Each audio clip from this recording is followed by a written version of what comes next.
into it. Awesome. Would you mind telling us your first name? Yeah, my name's Danielle. Could you tell us a little bit about your childhood? Absolutely. I feel like my childhood was very different than a lot of people that surrounded me. I actually grew up in a great home. I had two really loving parents, happily married, still happily married. Yet, where my struggle came from was outside of the home. So I felt very included inside the home, but when I would go outside the home, I felt not included. I felt like I didn't fit in. I felt like people didn't really understand me. And most of my childhood, I was friends with my parents' friends. So I hung out with the older crowd all the time. And when I was at parties, I would go hang out with the parents at the parties. I just never seemed to fully connect to people my age. And that is what has really led me into who I am today. And, you know, it really has, it's grown me in a way, because in the beginning, when, you know, you're a child and you're going through all this stuff, it can be really difficult, even if it seems like it's something small. But to my soul, it was really hard on me growing up in that kind of environment. What were your dreams as a child? Oh, that's a great question. I mean, my dreams were really just to, I always had dreams to change the world. I always had dreams to fight for the underdog. When I was younger, I volunteered from a really young age, about 4 years old. I started volunteering at an old folks home with my dog. I would dress up and we would dress up together and we would go and entertain the old folks. And it just continued. I would continue to really be there to volunteer my time. And also at the young age of 3 years old, I was giving to people that were experiencing homelessness on the streets. And I just always, because I always wanted to give. And I really looked at someone as a soul, and why were they on the street? What was the reason they were on the street versus, you know, trying to judge them of why they were there or what they were dealing with. It was more of wanting to really understand who these people were. And I was always that girl that would go and help someone. And there was one time I was in Canada where there was this man that was trying to fix his guitar. I was like 9 years old and he was trying to fix his guitar and no one would help him. And we were with my family getting our portraits taken and everyone was taking their turn. And I wasn't up yet. So I saw this man and he looked at me and he's like, you know, come here. And I have always been extremely intuitive. So I knew that I could trust him. And I went over to him and all I had to do was hold a string for him. But it wasn't a one-man job. He needed someone else to do that. And my parents just always trusted my instinct. They were always watching after me, but they always also really trusted me. And those were the different types of things that I would do for people that were on the streets. And I'm just really one that wants to change the world and create healing for the world. I didn't know that at the time when I was younger, but I always knew that I wanted to fight for the people that didn't have a voice, or for the people that minimized that voice because that voice didn't seem important to them. And yeah, that's kind of a little bit about me with that. Would you mind telling us a little bit about your relationship with your dad and how that felt? Yeah, my dad's a special man, and I know you don't hear it often. I'm very blessed for the father that I have. My dad traveled a lot. He ran a Thai business most of my childhood. So he wasn't around often, but I never realized he wasn't around. He was always traveling, you know, to Europe, to China, to all these different places in the world, but I always felt like my dad was there because he was either a phone call away and I talked to him every night and he tucked me into bed, or he was present and he would tuck me into bed physically. And my dad and I had a really incredible relationship. But where my relationship with my dad was hard was my dad is someone that is a little bit more rigid, and he always liked to put me in a box, right? Like, you have to get a job out of college, you have to go to college, you have to do all these different things in order to be successful.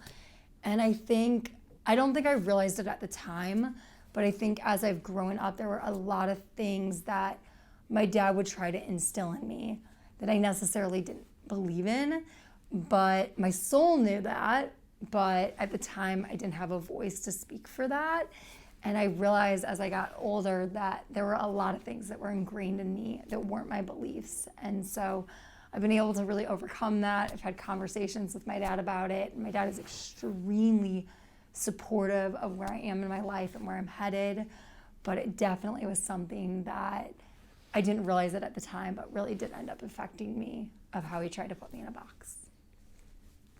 What are some of your own beliefs that you have now? That's deep. Some of my own beliefs. I believe that you can work through anything that you want to work through. I believe that no matter how hard your childhood was, or no matter how minimized your childhood was, and what I mean by that is no matter how much you've minimized what you've been through, I believe you can work through anything. I believe that it's not something you have to say, it's something you have to feel. And I truly believe that it's possible to be able to do that. I believe that everyone deserves to share their story. I love being on this podcast because I used to not believe I had a story. I used to believe that what I had been through didn't matter. And how was I going to tell my story and change someone's life because I hadn't been through what other people in my life had been through? But my biggest belief is that, and we all say it, is you have a story. But my belief is it's your job to really work through that story so that you can really explain to someone and help someone else on their journey through their own story. Because my story was so unique in how much I minimized what I had been through, but yet how important it was and how much it weighed on my health and weighed on me. And now I'm here to be able to help other people. And my other belief is that everyone is a soul, and everyone deserves to have a voice and to be able to really bring out that voice. You know, I know some people that are listening to this, they've kept their voice quiet. They've kept themselves quiet because maybe they were told when they were younger to be quiet. But I truly believe it's possible to work through that and to move through that and be able to heal our world by healing our voices and by healing the things that were said to us, done to us, whether they were big or whether they were so tiny and so silly, yet still affect us to this day. What about your relationship with your mom and how that felt? Oh, my mom. My mom's a special woman. My mom and I had a pretty close relationship growing up. There were definitely moments, like any normal moment, where we had our bickering and our fighting and our disagreeing. But my mom is one of the most supportive women in my life. She is someone that always really believed in me. And she was someone who was extremely resourceful.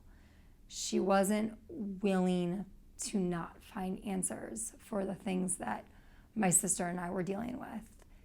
And I really looked up to her for that she just wouldn't give up. So many women would just say, well, I've tried everything, this obviously there's just not an answer. And that's just not who she was, and that's not the relationship that we had. The one thing about my mom, and we talk about it all the time now, and we've worked through it, is that she was a helicopter mom. So even I remember one time in 7th grade, I was being bullied, and she was right there trying to save me. And so most of my life, I was saved so much that I didn't know how to save myself. I didn't know how to be resourceful myself because she was resourceful for me. She was the helicopter mom for me. She was saving me from everything. And that actually create a lot of trauma because as you get older and you realize, I don't know how to do my laundry. I don't know how to do this. I don't know how to do that. I don't know how to do all the other things that all my friends knew how to do. And so with our relationship, as much as it was so beautiful, there was also a piece of it that was very controlling of always trying to save me. And one of the things that she did, I don't think she even realized it at the time, but we talk about it now, is that she would try to save me through taking me to the mall and taking me shopping. And so she would try to fix things with money. And so that's how I learned how to fix things is we'll just throw some money at it. We'll just throw some money at it. We'll just throw some money at it. We'll just go shopping. We'll just go get new clothes. And so my identity was so much around buying things. And I've worked through that now. I don't need anything. I'm not attached to anything, which is incredible. But I like things. But it was something that was a bond that we had. And I had to learn to really release myself from that so that I realized that wasn't going to be my answer to really finding my truth and who I really was. What's the biggest thing you learned from them, both your parents? Oh man, I've learned so much from them. I think the biggest thing that they've taught me together is giving.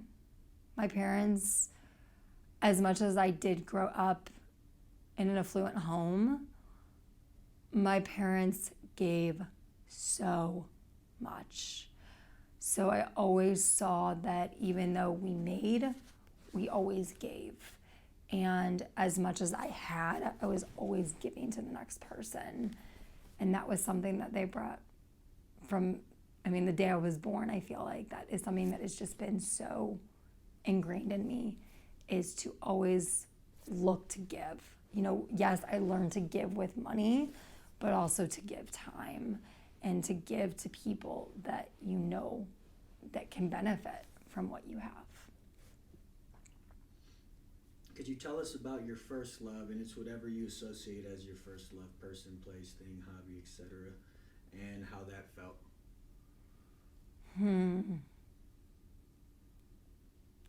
They say your first love is your father, which absolutely it is your first love. He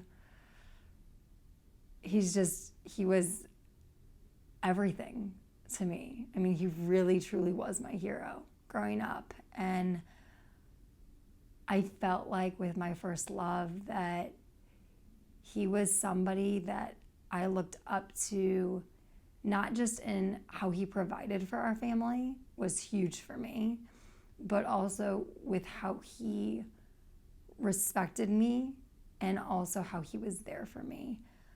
I think the thing that really connects me to my father is that every single night, if he was home, he would tuck me into bed and he would tell me stories.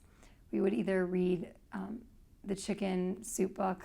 I don't know the exact name, but I know everyone knows what I'm talking about. We would either read that book, and those were just like very hero stories, or he would also make up really funny stories. So he would have my dog be, on the tennis court with a racket, or he would make up all these different funny stories that as a 5-year-old or a 4-year-old I could relate to.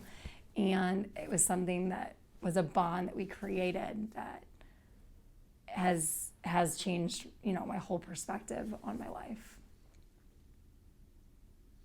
Could you tell us about your first loss or heartbreak, same thing, whatever you associate with those words, and how that felt?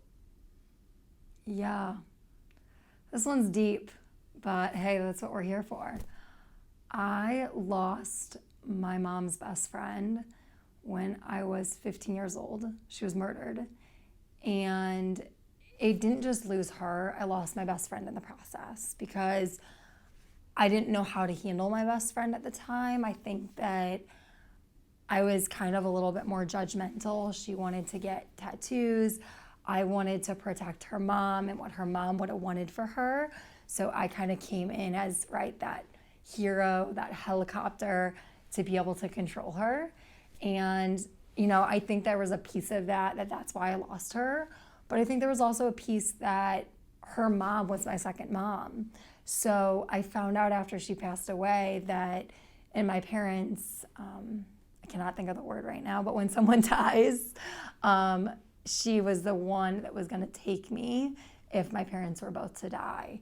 That's how close we were as a family. And her mom resembled my mom. So anytime she was around my family, she really couldn't handle it. And it was one of the most heart-wrenching experiences for me because overnight, my best friend's mom was taken from her. And I was there standing by her side for about 6 months to a year until she kind of started to slowly move away from my life, started to create distance on her own. But I was there the first night she woke up and her mom wasn't there. And it was heart-wrenching to be a part of and to experience, and to going to the fire station and knowing that she was there and, being questioned to understand where she was at. And it was definitely one of, obviously, the bigger traumas that I had been through, of just losing her, but also losing my best friend at the same time. How's the healing look like for you? Man, I'm going to go a little bit more into the work that I do, but I truly feel like I've healed from that. If she's listening to this right now, she knows, but I love her so much. And I have tears of happy tears because I used to have this attachment to want her to come back into my life and to be my best friend again, because we always talked about how we'd be best friends forever. But, things change and life changes. And the biggest thing I know in my heart is that I can love her from afar, that I know if she were to call me right now, I'd pick up my phone and I'd answer it. But I love her so much. And I really truly believe that she's one of the strongest people that I've ever met. What this woman has gone through is it's insane. And the healing has just been it's been so eye-opening, because as much as she wasn't my mom, everyone handles trauma differently. Everyone deals with it differently. And for me, I really didn't suppress it. I dealt with it head on. And so it created a lot of pain in the beginning, but now I feel like I fully have worked through it, that I can sit here, I can talk about it, I can explain in detail what had happened, I can explain what happened in our relationship, and I feel very at peace with it. Like, I know if tomorrow, today was my last breath on, in this world, I feel like I'm at such peace with it that is a part of my journey that I had to go through in order to become who I am today, sitting in this chair. Who would you say first taught you what love is and how?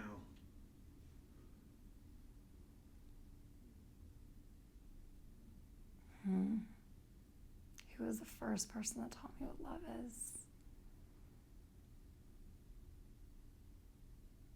I think I would say my dad.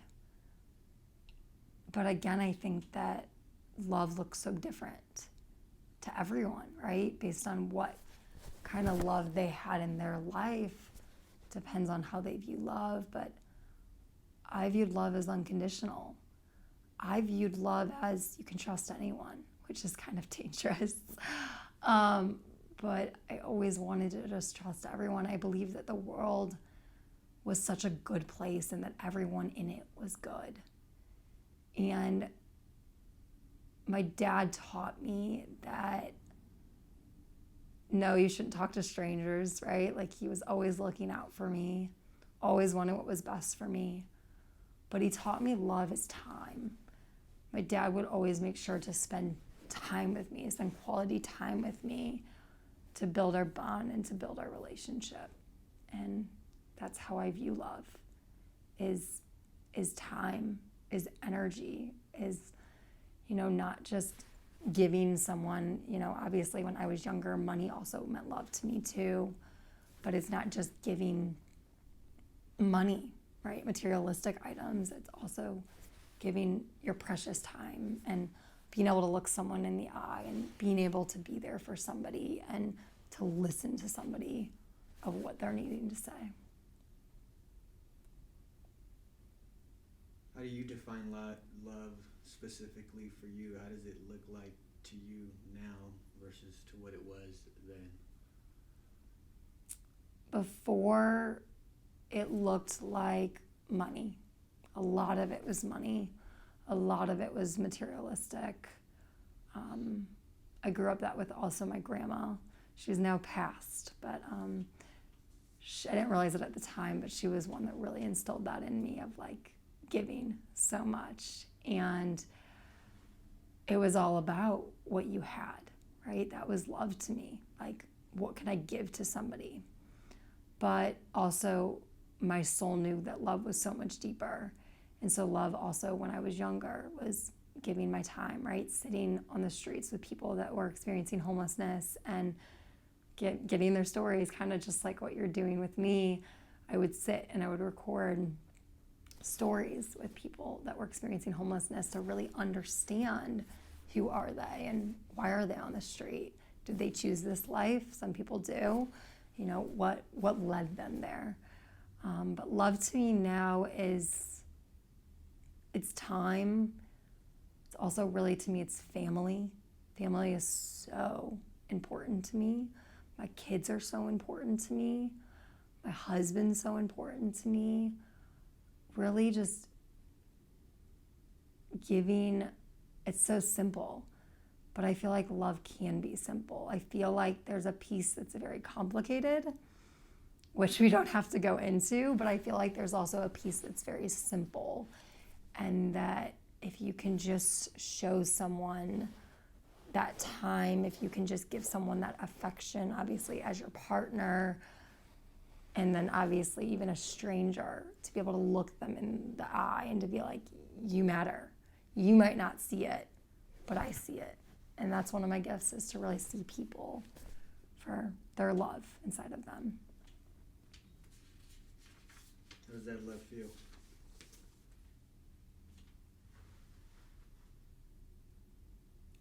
It feels impactful. It feels powerful to be able to give that to somebody else that maybe has never had that. I feel like a lot of people that show up on my path are people that need what I have to say. And they tell me, they're like, you just said that in a way I've never heard someone say that before. So I truly believe that you connect with people for a reason, and I truly believe I'm here for a very large purpose. I think we all are here for a purpose, and I know that the people that come into my life aren't by accident, and I really try to be present in that so that I can make an impact from my soul to their soul.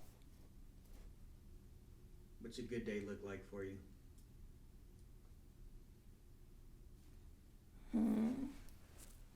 A good day look like for me? Oh, that's a great question. There's so many different types of good days, right? I mean, there's the day that looks good where you're on vacation with your family and everything's being taken care of. Because don't get me wrong, I like to be taken care of. I like nice things, but that's a part of a good day. And then there's also a part of a good day where nothing's going right, but at the same time, everything's going right, because you're learning from everything you're doing, and you're learning how much you've grown through every single situation. So for me, I don't feel like there's an exact definition of a good day. I feel like a good day is where there are different things that are coming at you, and you get to see how much you've grown and overcome, that those things don't bother you anymore. And that you're able to really move yourself forward to become stronger. For example, yesterday I woke up and I was just, right? Like, you're a human, like you're allowed to have your emotions. And I woke up and I was just feeling off, and I'm like, something's just off with me. And because of what I have and because of what I know and because of what I help other people do, I mean, pretty quickly, I was able to turn my whole day around, and my day was incredible. Like, I had the most amazing day with my family. I felt closer to my husband than I've ever felt, yet the day started off as if you would think it's going to be a bad day, yet if you know how to turn around that day, it can be a good day. So I think at any moment, at any time, you can create a good day. It's really up to you, but it's also up to you understanding yourself fully, being internally certain, and being able to really work through what you've been through so that you can show up like that. What's a good day look like for you if we didn't describe it already? Yeah, exactly. I mean, so we said a good day, a bad day. I mean, I don't think there is such a thing as a bad day. I think that those days that I used to think were bad days are those days where you get the deepest healing, right? The days, I'll take you back to a moment not too long ago. It was about a month and a half ago. I woke up in the middle of the night shivering. I mean, to the point I thought I was dying. Like, the way my body was acting, it's like nothing I'd ever been through. And this was just a month and a half ago. And for 8 nights straight, I could not stop myself from shaking, it's almost like I felt like I was going through this whole new phase of my life, of going to this whole new entity that I didn't even know existed. And because of what I know and because of the work that I do on myself on a daily basis, I knew what was going on. I knew I wasn't actually sick, but to the rest of the world, I would have looked like I was literally dying. And I had to sleep in front of the fireplace just to try to get warm. And I was away from my family. I was away, mostly away from my kids. I was basically mute. I couldn't speak because I couldn't talk. I couldn't connect to anything. It was like I wasn't even in this world. And finally, at the end of this experience, it was like I had this whole new belief about myself. It's like it sounds so woo, but it's not woo at all. It was like I had this whole belief about myself in just a different way. And I felt like I was really ready in a different way to share my message with the world. And if I didn't go through that and I didn't understand it, I probably would still be sitting in it and I'd still be stuck in it. And so to some, that might look like a really bad day, but to me, it was scary. And there was a lot going on in my body that I had never been through, but it was one of the most powerful experiences because I was able to work myself through it. What's a person or an event that's shaped you, good or bad? Person that shaped me the most is my husband. Oh my God, this man. Every trigger, every pet peeve, everything that has ever bothered me, my husband has been able to trigger that basically out of me.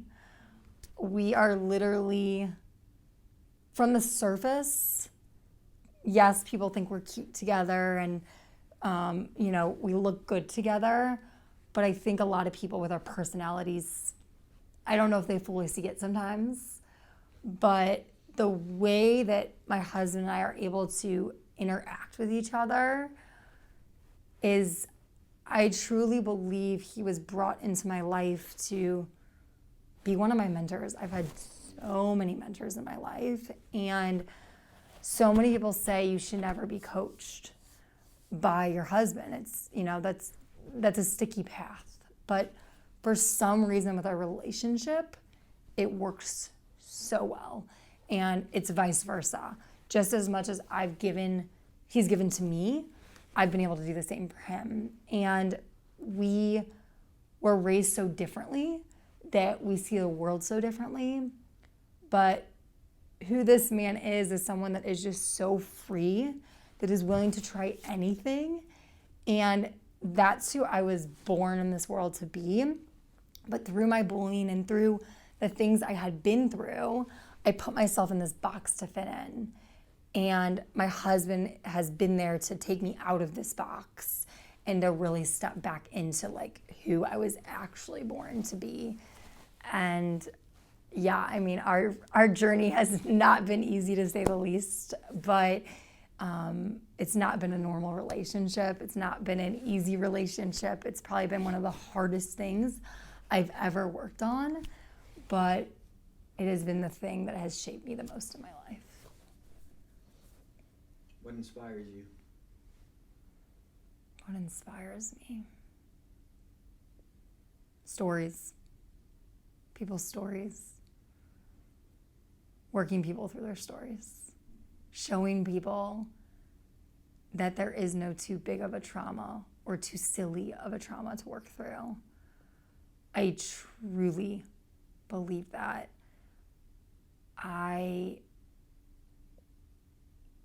There's nothing more that inspires me for someone to be able to search for answers for years to what they think is going on, what all they know is what's going on, to be able to work with somebody and work them through something in a day, to work them through something in hours that they've tried to work through in 16 years. I love watching people overcome what they've been through. And the biggest thing that inspires me is that I don't believe that I am that answer for everyone. I think that I'm definitely an answer for some people, but I also believe that I'm also here to inspire people and give them an awareness of maybe there's a different route that I should be taking versus the route that I'm taking. So what really inspires me is to break the norm, is to let people know that just because you've been told or you've been forced to be put into your own box, that there are answers out there and that you have to be willing to go to the end of the earth to find those answers, whatever that answer is for you.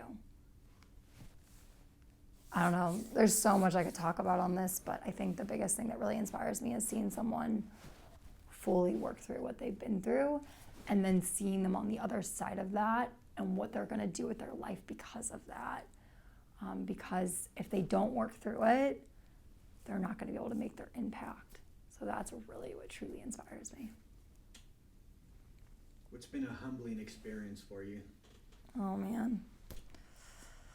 This business, the business that I'm in, the work that I do has been so humbling for me because I wasn't, and I'm still not, an overnight success. I have been through so many experiences when it comes to business. I have had so many moments where I could just give up. But there's something inside of me that continues to tell me to keep going, and that I know that I'm meant to get my voice out there, my message out there alongside with my mom to be able to create deep and full healing for somebody through what they've been through. And it's been one of the most humbling experiences because just when you think you have it and you figured it out, comes the next hurdle. But I truly feel like there is no too big of a hurdle for me to overcome when it comes to business because of everything that I've been through over the last 6 years. And it keeps me, when I do know, because I know I will be there at some point with success, I'm gonna have a story to tell with that success of what it truly took to get there. And I believe that it's going to be able, what I've been through is going to be able to keep me humble. I believe in humility. I believe in being someone that is humble about who you are and what you do. You can still make an impact by being humble, but also breaking the norm at the same time. Go in your mind and think. This life event can be mental, physical, or spiritual. Could you tell us about a time in your life that you can relate with the word war? Yeah. For me, it was the war within myself. It was the war within fully being transparent and fully sharing my message with the world. And as much as I would say I haven't fully shared it yet, because I haven't really had the opportunity yet to share it, I'm ready to share it. And that war was between me and God. I mean, every night I would go to bed and he would give me something to say and I wouldn't say it. I wouldn't do it. And my belief is that the work that I'm here to do in this world is something that I take from a spiritual sense and bring it into the physical. And I know, because I receive things in the middle of the night, I know that it's not 100% my words. It's my soul, it's a part of me, but there is something that is so much deeper that is right there on the other side that's here for me to lead women and men to be able to find that full healing in a way that they can connect to.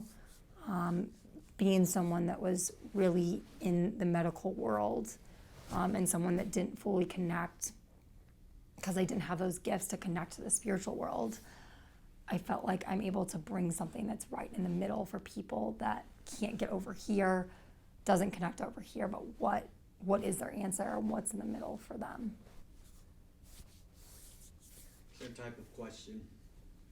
Go in your mind and think. This life event can be mental, physical, or spiritual. Can you tell us about a time in your life that you can relate to the word peace? I mean, I think it goes the exact opposite from war within yourself is peace within yourself. I obviously am a human. I'm always working on myself. One of my mentors always told me, the moment you think you've arrived is the moment that you stop growing. And I always know that I'm a work in progress and I'm always looking to grow, but I definitely feel like I get to wake up every day not feeling this angst in my body, that I feel a sense of peace in my body, that I feel a sense of internal certainty in my body. And it's a daily occurrence for me to be able to feel that peace. I wish I could remember that first moment where I felt it. But I think the craziest thing is that when I was starting to do this work, I always thought, okay, well, I feel so good, I'll never have to feel that way again. And that's the exact opposite. You're going to go through hurdles in life, but it's about how you work through it. And so I think where that peace comes from within me is knowing no matter what I go through, I know how to create that peace inside of me again. So no matter what trauma I come up against, no matter what experiences I go through in my life, I know how to create that new internal certainty again. I know how to create that peace within me again, where I never have to feel disconnected or stuck from myself again. Could you tell us about a truly difficult time in your life and how that felt?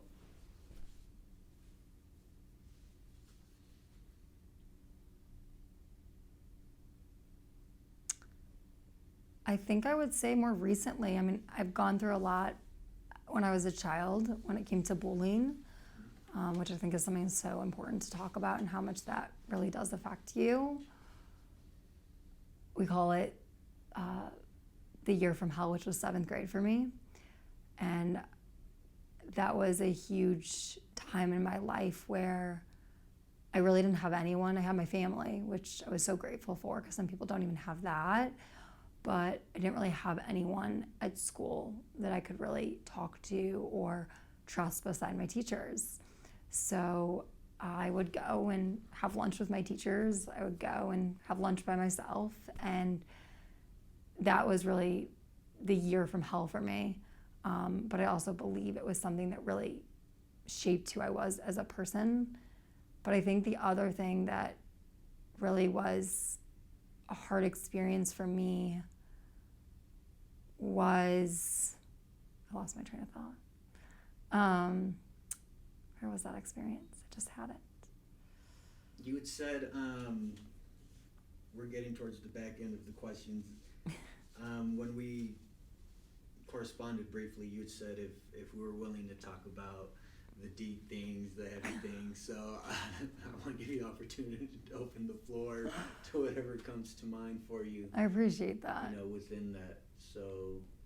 Yeah, I appreciate that. I mean, I think the biggest thing that I want to speak on is that if there's something that affects you, right? Like if someone's listening to this right now and there's something in your life that affects you, whether it seems silly, it seems small, there's a reason that it's affecting you.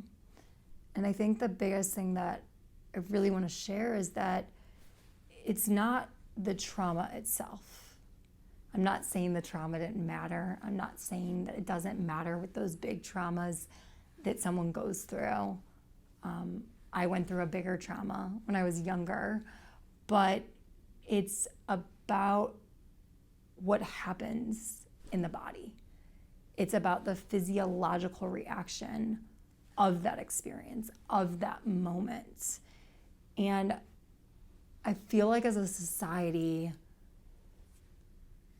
we're not still understanding how much these small moments are not just affecting us as adults, but are affecting us as children, right? Like affecting the way that a child's able to show up, affecting the way that a child stops talking and then unfortunately is labeled with something because they appear to have those symptoms.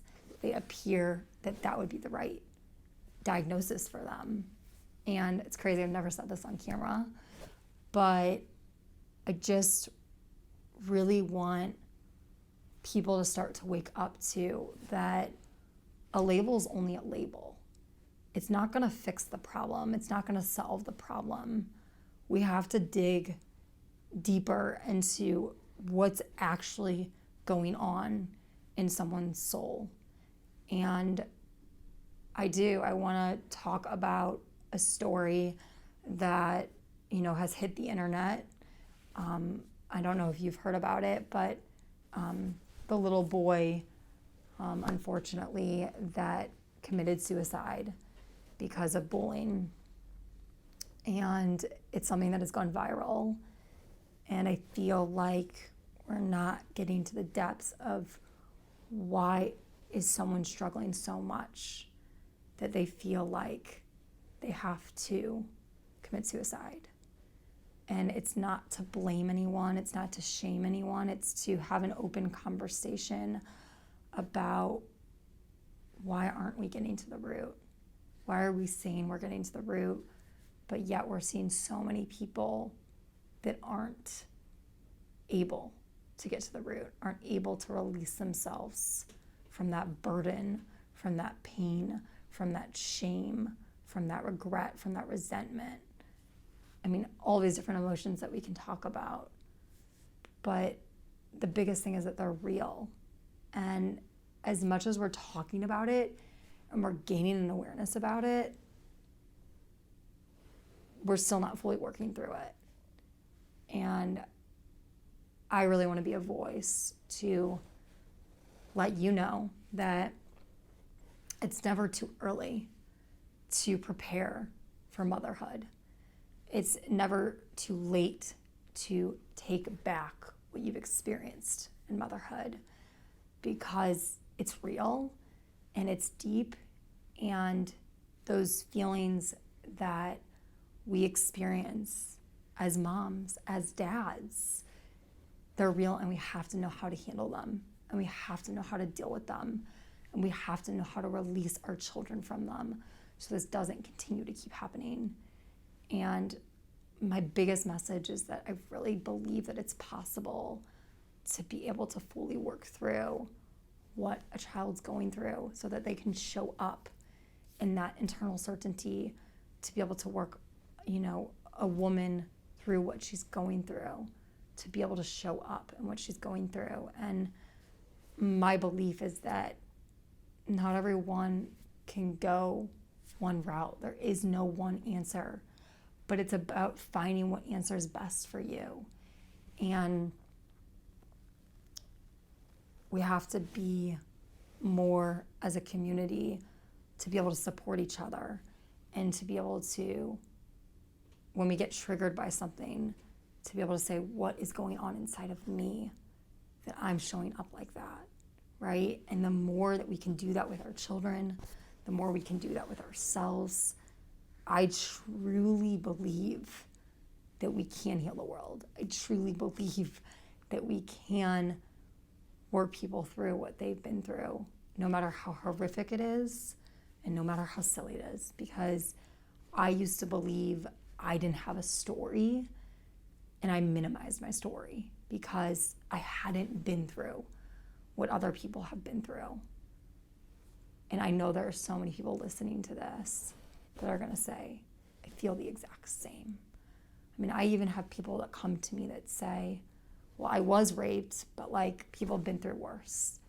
And I think the biggest thing we have to stop doing in our world is to stop minimizing the painful memories that we've been through, the painful memories that our children are going through, and just to think that it's okay, and to really learn how to work through it so that we can get through it and we can really see these children thrive as much as we can see ourselves thrive as well.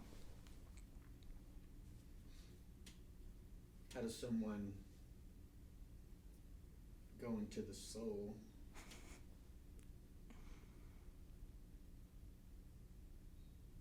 and heal?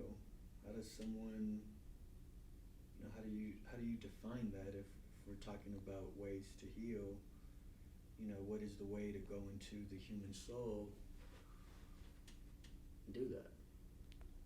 I think that everyone's different. I can explain kind of what I've done, but I truly believe that everyone has their own answer inside of them. It's about someone being able to lead you to what is actually going on in the body that is continuing to create this pain, continuing to create, physical symptoms that are coming up that, we have learned maybe are not medical, that there isn't an answer, or that we don't know what's going on. And my belief is that, and this is just my belief is you have to face it head on. There are other, modalities out there that you don't have to face it head on. You can go very slow. You can go at your own pace, and it's beautiful. And that is definitely needed for some people. But my people that connect to me are the people and the things that I connect to is facing it head on, is being able to bring up what is actually going on inside the soul, what's actually going on inside the body, the messages the body took on in that moment, to be able to fully release yourself of that moment. And it's being able to have someone there that, my belief is, you're not just taught it. Anyone can teach something. You really have to have a place in your heart to want to be there for somebody, to want to walk someone through that experience, and to be able to create that empathy for someone. And it's about being able to close your eyes, feel in your body, and feeling those physical reactions in your body, because every single physical reaction that you feel There's a reason that it's there. Everything you're feeling from a physical standpoint, as long as you've been medically checked out, is what I always say, there's a reason it's still there. There's a reason you can't lose the weight. There's a reason you're gaining weight. There's a reason you can't lose that extra 10 pounds that you've always been able to lose. There's a reason that you're still coming up against the same problem year after year. And my belief is that when you can get really connected within yourself and there's someone there that's really holding that space for you to know it's really a safe space, you can work through anything. You can work through anything, and you can now bring yourself into a whole nother world that you didn't even know was possible for you. Could you tell us about a truly joyous moment in your life and how that felt?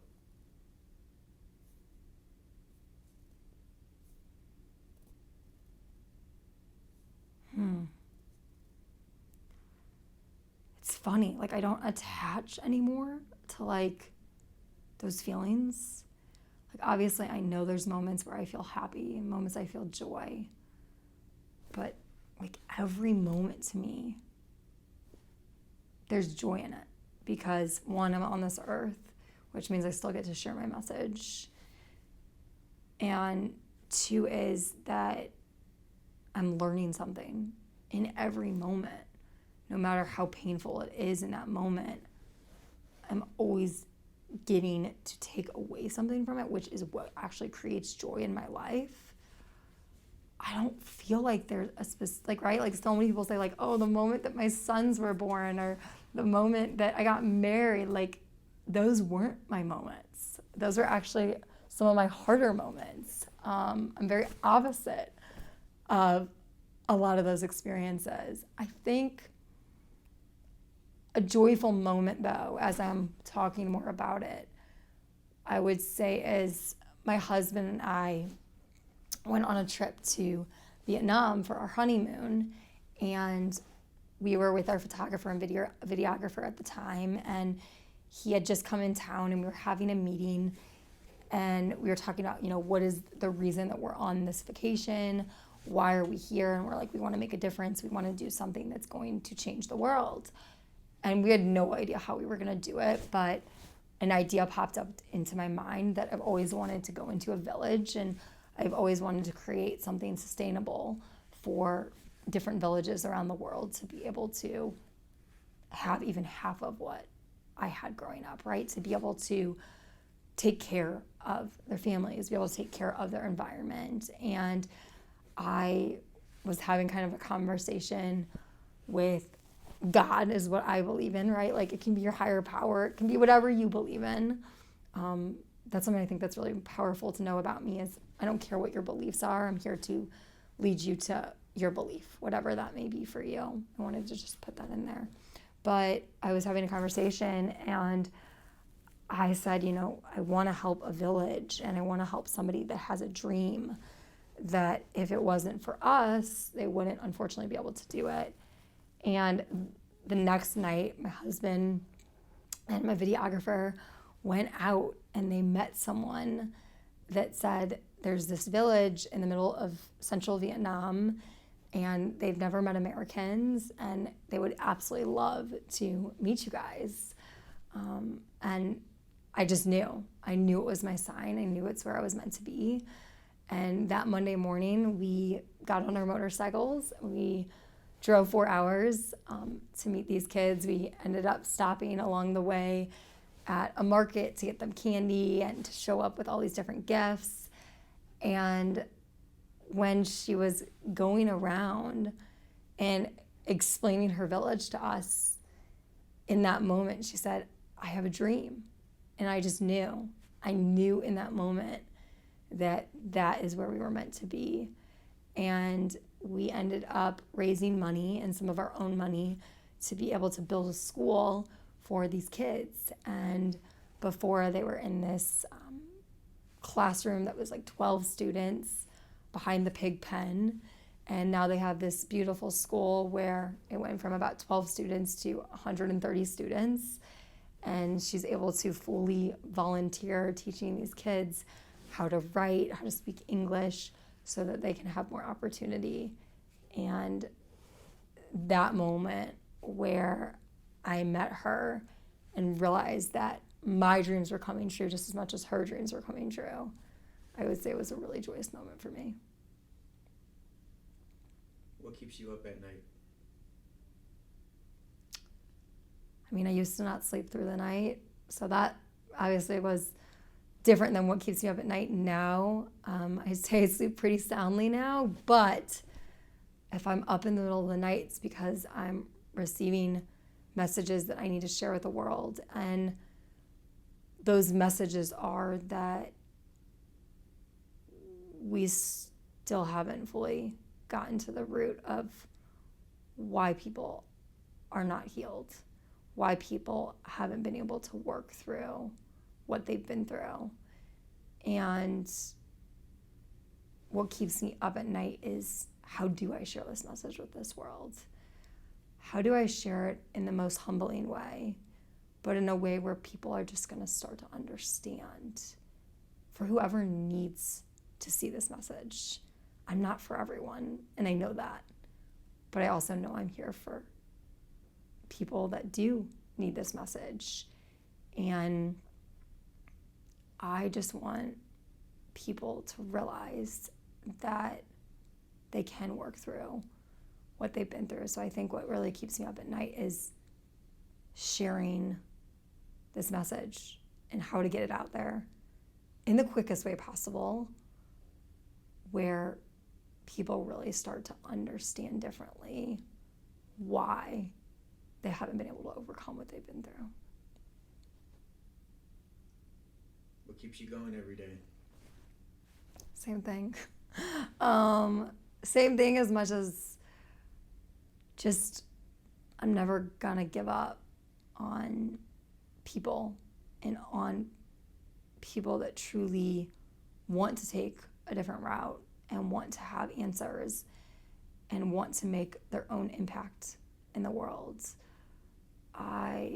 What keeps me going is my family. You know, the belief that my husband has in me and my kids, as much as it's not been a normal journey for me being a mom. My kids are seriously the light in my life, but they're also the hardest thing I've ever done in my life when it comes to keeping a child alive, dealing with their emotions, dealing with your own emotions, and not bringing your own emotions into their life where they feel a burden or where they feel regret or resentment or shame, and really learning how to fully show up for my children. But I think the other person that I still have not yet to mention in this interview is my sister. The reason I'm even here today, I mean, Jose and I were connected through my sister, but is my sister. My sister has always believed in me. And I always say, like, find that one person that does believe in you. I mean, truly, and it sounds so cliche, but I mean in a really deep sense, like someone that really can work you through what you've been through and can be there to stand by your side. And my sister is someone that this business truly started from my sister, because my sister was in the psych ward, and that was after searching tirelessly for answers for 20 plus years, that we knew that there was something that we needed to do, because I was still dealing with my depression as well. And I recorded my sister, my voice.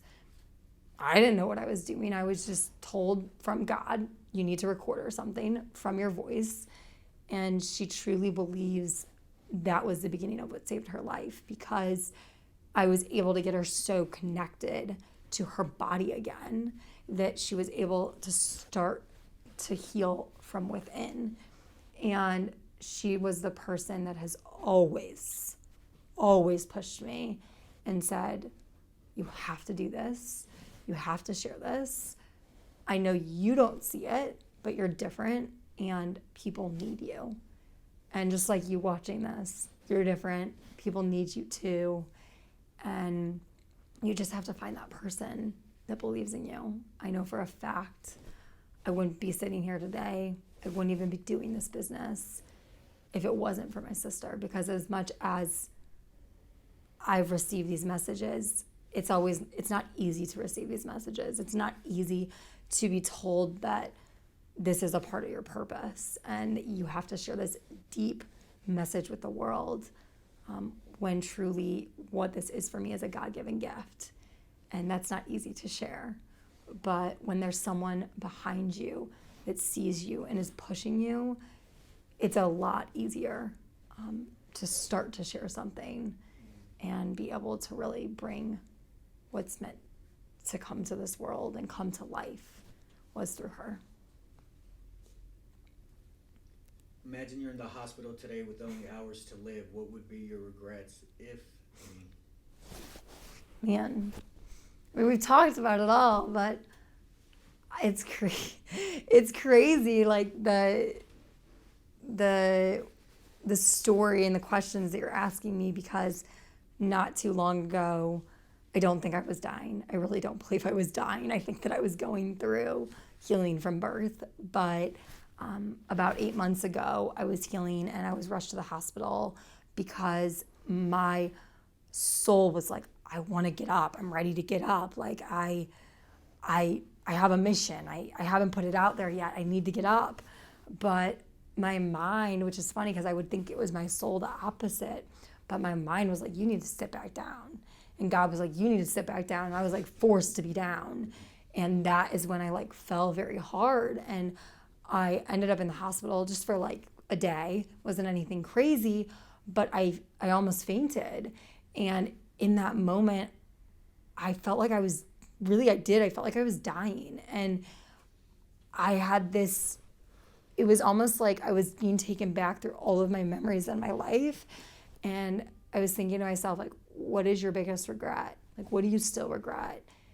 And my biggest regret would still be not fully getting this message out there. I think that now that we have this recording and we have, my sister and we have all these people in my life that know my mission, I know that if I were not to be here, I know that this mission would somehow come to life because my mom's a part of this as well.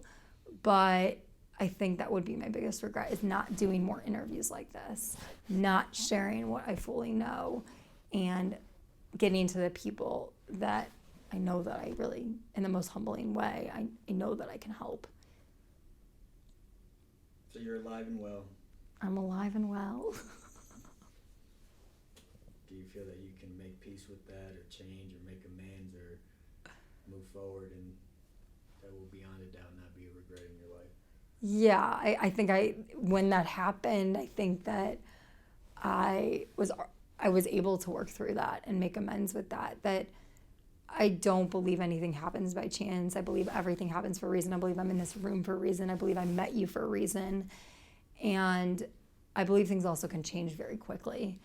And I think that if I were literally right now to not be here, I would believe that I've done what I needed to do in this world. And I think that I have helped so many people.